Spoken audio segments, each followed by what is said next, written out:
નમસ્કાર વિદ્યાર્થી મિત્રો, ગુજરાતી યુટ્યુબ ચેનલમાં આપ સૌનું સહૃદય હાર્દિક સ્વાગત છે.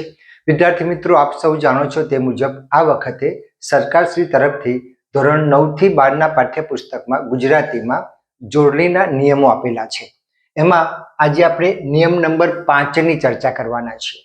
તો નિયમ નંબર 5 આ પ્રમાણે છે: શબ્દમાં આવતા રેફ પૂર્વેના ઈ અને ઉ એ દીર્ઘ લખાય છે. યાદ રાખજો કે શબ્દમાં આવતા રેફ પૂર્વેના ઈ અને ઉ એ દીર્ઘ લખાય છે.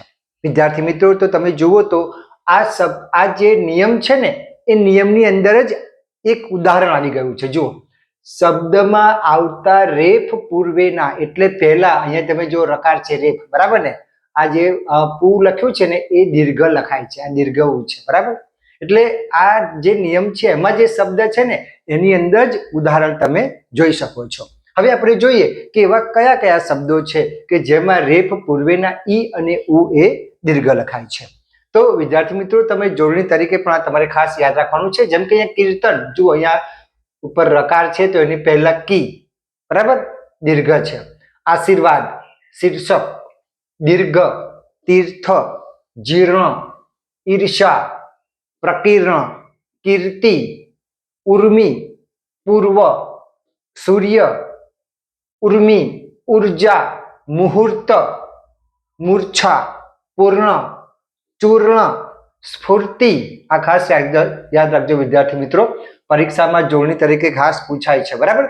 પૂર્તિ, ધૂર્ત, મૂર્તિ, સંપૂર્ણ અને પૂર્ણિમા.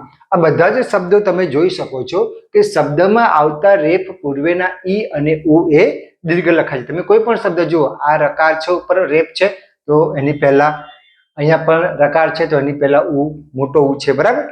અહીંયા બધા શબ્દોમાં તમે જોઈ શકો છો. હવે વિદ્યાર્થી મિત્રો, કેટલાક અપવાદયુક્ત પણ શબ્દો છે પણ આપણે જોઈ લઈએ. જેમ કે ઉર્વશી, બરાબર? તો અહીંયા અપવાદ છે, બરાબર? અહીંયા તમે અપવાદ જોઈ શકો છો. અહીંયા જે છે ને રકાર છે એની પહેલાનો શબ્દ ઉ છે, બરાબર?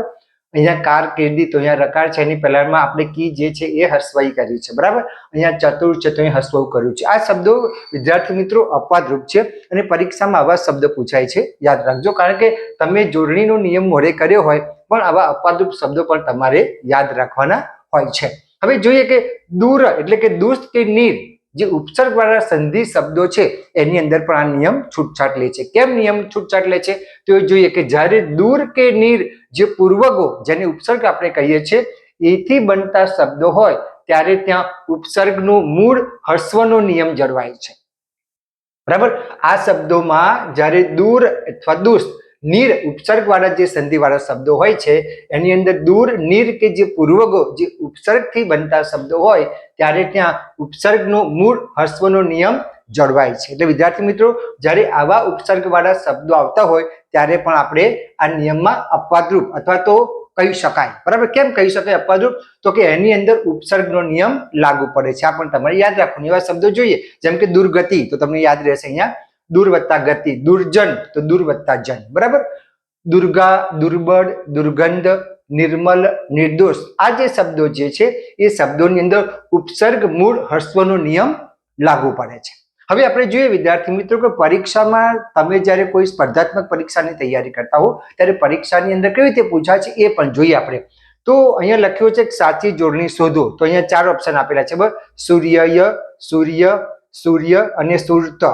તો અહીંયા સાચો શબ્દ છે આ સૂર્ય, બરાબર? નિયમ પ્રમાણે કે શબ્દમાં આવતા રેફ પૂર્વેના ઈ અને ઉ દીર્ઘ લખાય છે તો એ સૂર્ય જે છે એની પૂર્વ તમે જોઈ શકો છો. ક્યારેક એવું પણ પૂછાય કે ખોટી જોડણી શોધો. વિદ્યાર્થી મિત્રો ખાસ યાદ રાખજો, પરીક્ષામાં તમે ઉતાવળની અંદર પ્રશ્ન પૂરેપૂરો વાંચતા નથી. પ્રશ્ન છે ખોટી જોડણી શોધો. એનો અર્થ એ થયો કે આમાં 3 જોડણી સાચી છે અને 1 ખોટી છે, બરાબર? તો 1 ખોટી આપણે શોધવાની છે. તો તમે જોઈ શકો છો કીર્તિ, દીર્ઘ, તીર્થ, મૂર્તિ, બરાબર? તો આની અંદર તમે જોઈ શકો છો આ જે દીર્ઘ છે ખોટું લખેલું છે, બરાબર? એટલે આપણો જવાબ સાચો આ થશે. હવે આવો પણ પ્રશ્ન પૂછી શકે પરીક્ષક કે ખાલી જગ્યા ટી યોગ્ય છે, એમ યોગ્ય છે તો આમાં જે આગળનો પહેલો જે સ્વર છે એ કયો છે તમારે પસંદ કરીને મૂકવાનો છે, બરાબર? ખાલી જગ્યા ટી એ યોગ્ય સ્વર પસંદ કરો, બરાબર? તો આમાં કી, હસ્વઈ કી, દીર્ઘઈ ડી, હસ્વઈ અને દીર્ઘઈ, અહીંયા તી પણ મૂકી શકાય, બરાબર. તો આમાં આ બીજા નંબરનો જે કી છે દીર્ઘઈ વાળો એ તમારે અહીંયા મૂકવાનો હોય છે, બરાબર. તો એના માટે તમને કીર્તિ શબ્દની જોડણી ખબર હોવી જોઈએ. હવે ક્યારેક પરીક્ષક એવું પણ ટ્વિસ્ટ કરીને પૂછી શકે કે કીર્તિ શબ્દમાં કી ઈ દીર્ઘ કેમ છે, બરાબર.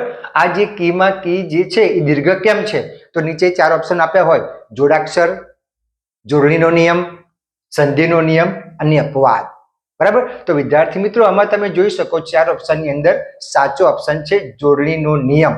જોડણીના નિયમ પ્રમાણે કયો નિયમ છે, તો કે શબ્દમાં આવતા રે પૂર્વેના ઈ અને ઉ દીર્ઘ લખાય છે, એટલે કે જોડણીના નિયમ પ્રમાણે આ કી જે છે દીર્ઘ છે, બરાબર. તો વિદ્યાર્થી મિત્રો પરીક્ષામાં આ રીતે પણ પૂછી શકાય. ફરી એક વખત આપણે નિયમ જોઈ લઈએ તો તમને વધારે પાકો થઈ જાય કે શબ્દમાં આવતા રેપ પૂર્વેના ઈ અને ઉ દીર્ઘ લખાય છે, તો અહીંયા જ તમને ખ્યાલ આવી જાય, બરાબર. આ પૂર્વે જે શબ્દ છે એમાં તમને નિયમનું આપણે દ્રષ્ટાંત મળી રહે છે. તો વિદ્યાર્થી મિત્રો અહીંયા મારો વિડીયો પૂર્ણ કરું છું.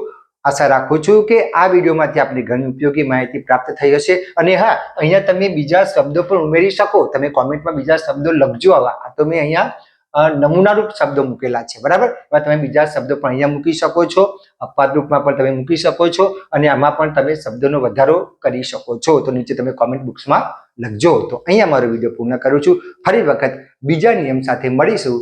ત્યાં સુધી આપની રજા લો. આવજો વિદ્યાર્થી મિત્રો, આવજો.